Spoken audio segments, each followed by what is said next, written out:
ఒక దాంట్లో నీవు తప్పిపోయి ఉండవచ్చు కదా, ఎక్కడో పొరపాటు అనేది ఏదో జరిగి ఉండొచ్చు కదా.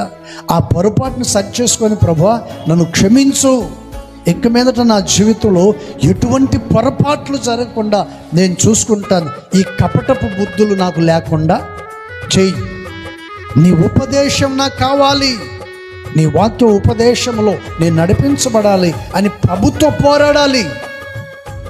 ప్రభుతో పోరాడవలసిన వంటి వాళ్ళు ప్రభువును పోరాడకుండా, చూడండి ఈ సహోదరుడు ఏం చేశాడంటండి, హేబేలును లేకుండా చెప్పండి ఏం చేశాడంట, చంపేశాడు. దీనికి కారణం హేబేలు చేసిన తప్పేంటండి, ఇద్దరు దేవునికి బలి అర్పించారు, అతని బలి అంగీకరించబడింది, ఇతను అంగీకరించబడలేదు. కాబట్టి నాలో ఏదో ఒక దోషము, నాలో ఏదో ఒక పాపము, నేను దేవునికి ఏదో వ్యతిరేకమైన కార్యం చేశాను కాబట్టి నా బలిని అంగీకరించలేదని ఒక ఆలోచన కలిగి ప్రభు సన్నిధిలో ప్రార్థన చేయవలసిన వాడివి.